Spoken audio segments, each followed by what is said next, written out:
आज के वीडियो में न्यूटन के गति के प्रथम नियम को चित्र और उदाहरण सहित समझाएंगे। तो चलिए शुरू करते हैं। न्यूटन ने अपने गति विषयक नियमों को सन 1686-87 में अपनी पुस्तक प्रिंसिपिया में प्रकाशित किया था। कब प्रकाशित किया? सन 1686-87 में अपनी पुस्तक प्रिंसिपिया में प्रकाशित किया था।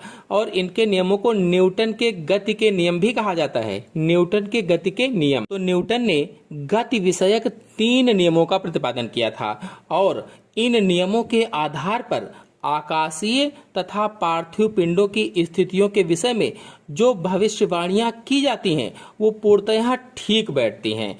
तो इनके प्रथम नियम को आज समझेंगे, शेष अन्य नियम अन्य वीडियो में समझाएंगे। तो पहला नियम है, यदि कोई वस्तु विरामावस्था में है तो वह विरामावस्था में ही रहेगी तथा यदि गतिकीय अवस्था में है तो एक समान गतिकी अवस्था में ही रहेगी जब तक कि उस पर कोई बाह्य बल न लगाया जाए। तो ये नियम 2 भागों में है।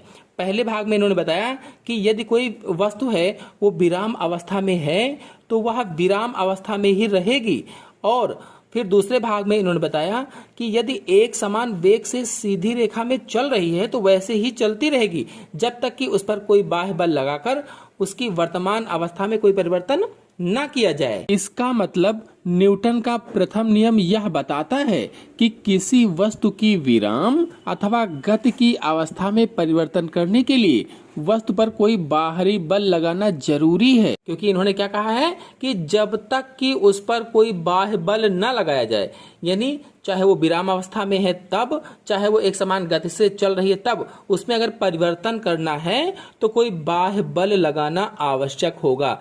कहने का मतलब ये है कि किसी वस्तु पर बाह्य बल लगाने से उसकी विराम अथवा एक समान गति की अवस्था में परिवर्तन हो जाता है, अगर बाह्य बल लगाएंगे तो। चलिए इस नियम को उदाहरण से आपको समझा देते हैं। देखिए 2 उदाहरण के द्वारा आपको समझाते हैं। पहला उदाहरण है, यदि कोई पुस्तक मेज पर रखी है, जैसे कोई पुस्तक है मेज पर रखी है तो वह तब तक उसी अवस्था में बनी रहेगी जब तक कि उस पर कोई बाहर से बल लगाकर वहां से हटा न दिया जाए। यानी प्रथम नियम के अनुसार क्या हुआ कि मेज पर अगर रखी किताब है तो किताब मेज पर ही रखी रहेगी जब तक कि उसे हटाया न जाए, उसे उठाया न जाए। इसी प्रकार से सड़क पर लुढ़कती गेंद लुढ़कती ही रहती है। अगर दूसरा उदाहरण देखा जाए, दूसरा पार्ट देखा जाए, तो सड़क पर कोई गेंद है, लुढ़क रही है तो कुछ दूर तक लुढ़कती ही रहती है, लेकिन थोड़ी दूर जाकर के रुक जाती है। अब रुक क्यों गई? क्योंकि वहां घर्षण बल लगने लगता है। भाई गति के विपरीत दिशा में क्या लगता है? घर्षण बल लग रहा है, जिसके कारण थोड़ी दूर जाकर के रुक जाती है। अब अगर बर्फ पर उसी गेंद को लुढ़काया जाए तो बर्फ पर लुढ़काने से क्या होगा कि थोड़ा ज्यादा दूर जाकर के रुकेगी, क्योंकि बर्फ पर घर्षण बल कम लगता है, इसलिए अधिक दूरी पर जाकर के रुकती है। अब सोचिए यदि घर्षण बल ना होता तो वो गेंद चलती ही रहती, रुकती ही ना। अगर घर्षण बल ना होता, विरोधी बल ना होता तो क्या होता कि वो चलती ही रहती, लेकिन ऐसा होना संभव नहीं है। तो न्यूटन ने कुल मिलाकर के प्रथम नियम में यह बताया कि किसी वस्तु पर बाह्य बल लगाने से उसकी विराम अथवा एक समान गति की अवस्था में परिवर्तन होता है। अगर बाह्य बल लगाया जाए तो इस प्रकार से वस्तुओं की इस प्रवृत्ति को कि वे स्वतः अपनी विराम अथवा गति की अवस्था को नहीं बदलती, जड़त्व कहते हैं। मतलब वस्तुएं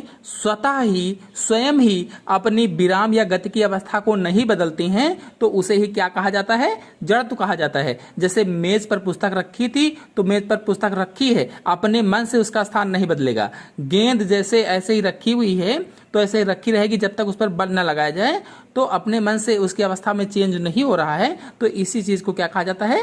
जड़त्व कहा जाता है। तो ये हुआ न्यूटन का प्रथम नियम। न्यूटन का दूसरा और तीसरा नियम नेक्स्ट वीडियो में लेकर के आएंगे। आशा है आपको वीडियो समझ में आया होगा। धन्यवाद।